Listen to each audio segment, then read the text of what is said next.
Bapak Ibu, saudara-saudari yang terkasih, sebelum kita membaca, mendengar, dan merenungkan firman Tuhan dalam ibadah saat ini, mari kita berdoa mohon pimpinan Roh Kudus. Kita berdoa. Ya Tuhan Allah Bapa, di dalam Tuhan Yesus Kristus, ya Allah Roh Kudus, tibalah saatnya bagi kami untuk membaca, mendengar, dan merenungkan firman-Mu. Tolonglah kami dan tuntunlah kami dengan kuasa Roh Kudus-Mu Tuhan, agar ketika kami membaca, mendengar, dan merenungkan firman-Mu, kami memperoleh pengertian dari apa yang Tuhan firmankan bagi kami. Berfirmanlah kepada kami ya Tuhan, karena kami telah siap untuk mendengarnya. Dalam nama Tuhan Yesus Kristus, firman yang hidup, kami berdoa. Amin. Pembacaan firman Tuhan dalam ibadah pada saat ini terambil dari kitab Amos pasal 2. Kitab Amos pasal 2 ayat 4 dan 5 yang menyatakan, beginilah firman Tuhan, karena 3 perbuatan jahat Yehuda, bahkan 4, aku tidak akan menarik kembali keputusanku. Oleh karena mereka telah menolak hukum Tuhan dan tidak berpegang pada ketetapan-ketetapannya, tetapi disesatkan oleh dewa-dewa kebohongannya yang diikut oleh nenek moyangnya. Aku akan melepas api ke dalam Yehuda, sehingga puri Yerusalem dimakan habis. Demikianlah pembacaan firman Tuhan. Yang dikatakan berbahagia ialah mereka yang mendengar firman Tuhan dan melakukannya. Bapak Ibu, saudara-saudari yang terkasih, dari pembacaan firman Tuhan yang tadi kita baca, maka dalam ayat 4b dikatakan, oleh karena mereka telah menolak hukum Tuhan dan tidak berpegang pada ketetapan-ketetapannya. Berdasarkan ayat 4 bagian B ini, maka tema pemberitaan firman Tuhan dalam ibadah keluarga saat ini oleh Majelis Sinode GPIB diberi judul Menolak Taurat, Menolak Keteraturan Hidup. Untuk memahami tema ini, maka ada 2 hal yang akan dijelaskan dalam pemberitaan firman Tuhan saat ini. Yang pertama, kita harus tahu dulu apa itu Taurat dan bagaimana Yehuda menolaknya. Yang kedua, akibat dan buah atau hasil dari menolak Taurat Tuhan. Kita masuk pada bagian yang pertama, apa itu Taurat dan bagaimana Yehuda menolak Taurat. Saudara-saudari yang terkasih, kata Taurat berasal dari kata Ibrani Torah yang berarti pengajaran, petunjuk, perintah, atau hukum. Karena itu, kata Taurat sering disebut juga hukum Tuhan atau perintah Tuhan. Dikatakan perintah karena perintah Tuhan itu diberikan oleh Tuhan Allah kepada umatnya melalui nabi dan para imam.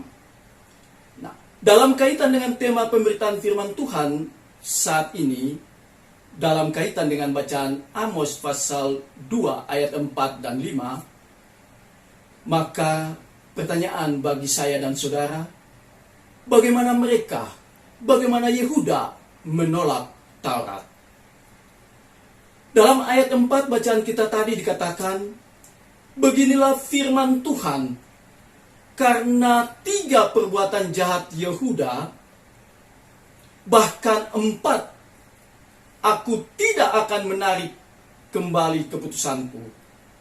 Oleh karena mereka telah menolak hukum Tuhan dan tidak berpegang pada ketetapan-ketetapannya, tetapi disesatkan oleh dewa-dewa kebohongannya yang diikuti oleh nenek moyangnya. Saudara-saudari yang terkasih, perbuatan jahat Yehuda yang dinyatakan oleh firman Tuhan melalui Nabi Amos dalam Amos pasal 2 ayat 4 bacaan kita tadi adalah mereka menolak Taurat Tuhan. Bangsa Yehuda tidak hanya menolak Taurat Tuhan, tetapi mereka, kalau kita membaca bahasa asli, bahasa Ibraninya, itu ada kata ma'ak. Kata ma'ak itu berarti telah memandang rendah, memandang remeh, bahkan menghina Taurat Tuhan. Umat Yehuda tidak lagi setia kepada Tuhan Allah yang telah mengasihi dan yang telah menyelamatkan mereka. Mereka telah berpaling untuk mengikuti dan disesatkan oleh dewa-dewa kebohongan bangsa lain. Bahkan kejahatan mereka itu, dalam bacaan kita tadi ayat 4 dikatakan, telah berlangsung sejak lama, sejak nenek moyangnya. Itu juga bisa kita bandingkan dengan Yosua pasal 24 ayat 14 dan ayat berikutnya. Saudara-saudari yang terkasih, bangsa Yehuda lebih memilih taat untuk mengikuti keinginan hati dan menyembah kepada dewa-dewa bangsa lain daripada mereka mengikuti pengajaran, daripada mereka mentaati hukum dan ketetapan Tuhan. Oleh karena mereka telah menolak Taurat Tuhan dan tidak berpegang pada ketetapan-ketetapannya, maka firman Tuhan kepada Nabi Amos, sebagaimana dalam bacaan kita tadi, dikatakan, "Aku tidak akan menarik kembali keputusanku." Saudara-saudari yang terkasih, pertanyaan bagi saya dan saudara, apa keputusan, apa hukuman Allah yang disampaikan melalui Nabi Amos? Dan apa akibatnya bagi orang atau bagi bangsa yang menolak Taurat atau hukum Tuhan? Untuk menjawab atau untuk menjelaskan pertanyaan-pertanyaan ini, kita masuk pada bagian yang kedua. Akibat dan buah atau hasil menolak Taurat Tuhan, sekaligus aplikasi firman Tuhan bagi kita. Bapak Ibu, saudara-saudari yang terkasih, sebagai akibat dari penolakan hukum Tuhan yang dilakukan oleh bangsa Yehuda, hal itu berarti mereka telah menjauhkan diri dari Allah atau menjauhkan diri dari Yahweh dan mengikuti serta menyembah dewa-dewa bangsa lain. Mereka telah menyerahkan diri untuk hidup di dalam dosa dengan melanggar hukum pertama dan hukum kedua dari 10 perintah atau hukum Tuhan. Hal itu berarti dengan melanggar hukum pertama dan kedua, itu berarti mereka telah melanggar seluruh hukum atau melanggar 10 dari perintah Tuhan. Dalam Yakobus pasal 2 ayat 10 dikatakan, "Sebab barang siapa menuruti seluruh hukum itu, tetapi mengabaikan satu daripadanya, ia bersalah terhadap seluruhnya." Dan konsekuensi dari pelanggaran dan penolakan ini adalah Tuhan menghukum mereka. Tuhan menghukum bangsa Yehuda. Itulah keputusan Tuhan. Pertanyaannya, apa hukumannya bagi mereka? Saudara-saudari yang terkasih, firman Tuhan melalui Nabi Amos dalam ayat 5, bacaan kita tadi mengatakan, "Aku akan melepas api ke dalam Yehuda, sehingga puri Yerusalem dimakan habis." Jadi dari ayat 5 ini kita melihat bagaimana luar biasanya, mengerikannya, dan dahsyatnya hukuman Allah bagi mereka. Saudara-saudari yang terkasih, Allah tidak berkompromi dengan dosa. Terhadap dosa dan pemberontakan umatnya, Allah tidak akan memberi pengecualian. Allah tidak akan membuat perkecualian apabila umatnya sendiri berbuat dosa. Justru keberadaan sebagai umat Tuhan seharusnya membuat bangsa itu atau bangsa Yehuda berjuang agar sifat-sifat dan kehadiran Allah itu tampak di dalam seluruh kehidupan mereka. Tetapi apa yang terjadi? Tidak demikian. Justru sebaliknya, mereka, bangsa Yehuda, mendukakan hati Tuhan. Mereka menyembah Allah lain. Mereka mengikuti dewa kebohongan bangsa lain.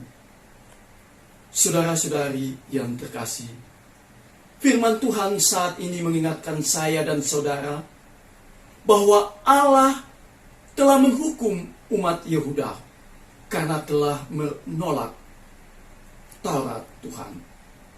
Tujuan Allah menghukum mereka yaitu supaya mereka bertobat dan kembali kepada jalan yang benar, kembali kepada jalan yang Tuhan kehendaki. Karena itu, saudara-saudari yang terkasih, apabila jemaat atau gereja hidup dengan tidak mendengarkan firman atau hidup tidak menuruti pengajaran Tuhan seperti yang dilakukan oleh bangsa Yehuda, maka hukuman Tuhan lebih keras kepada gereja atau orang percaya daripada hukuman Allah untuk orang-orang yang tidak percaya. Hal itu dikatakan Yesus dalam Injil Lukas pasal 12 ayat 47. Saudara-saudari yang terkasih, begitu pula dengan kehidupan saudara dan saya di dalam situasi saat ini, di tengah kondisi masyarakat Indonesia, bahkan situasi dunia yang berada dalam ketidaktaatan dan ketidakaturan, bahkan yang semakin anarkis dan bebal moral. Di dalam situasi yang demikian, justru seharusnya kehadiran kita orang Kristen, kehadiran saudara dan saya, harusnya tetap menjaga jati diri kita sebagai orang percaya. Saudara-saudari yang terkasih, kita harus percaya bahwa dengan kuasa dan tuntunan Roh Kudus, Allah akan menuntun dan menyertai kita, sehingga kehadiran kita untuk menyatakan damai sejahtera dan untuk menyatakan kemuliaan Allah melalui ucapan, melalui tingkah laku sehari-hari. Bukan sebaliknya, hidup kita seperti bangsa Yehuda yang menolak Taurat Tuhan dan menyembah kepada dewa-dewa kebohongan bangsa lain. Saudara-saudari yang terkasih, Tuhan Yesus Kristus yang adalah pemilik dan pemberi Taurat itu, Ia telah datang untuk menggenapi Tauratnya. Karena itu, melalui firman Tuhan saat ini, saya dan saudara diingatkan bahwa jika kita menolak Taurat Tuhan, itu berarti kita menolak Kristus. Menolak Kristus berarti menolak keteraturan hidup. Saudara-saudari yang terkasih, Allah yang penuh kasih di dalam Tuhan Yesus Kristus menghendaki saya dan saudara untuk tetap hidup tertib dan teratur. Saudara-saudari yang terkasih, kesimpulan dari firman Tuhan hari ini bagi kita sekalian adalah supaya ada keteraturan hidup dalam diri pribadi serta keluarga kita masing-masing, maka sebagai pengikut Kristus, saudara dan saya, kita tidak punya pilihan lain.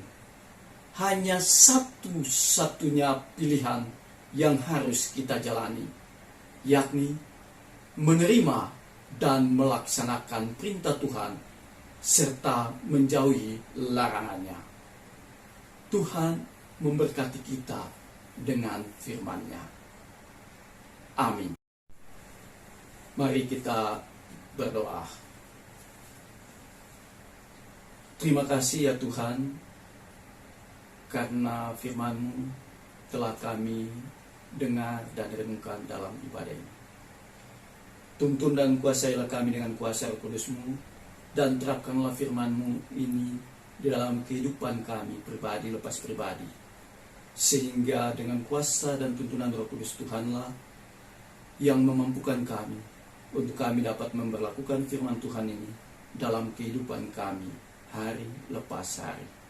Terpujilah Engkau ya Bapa, dalam Tuhan Yesus Kristus firman yang hidup kami berdoa. Amin.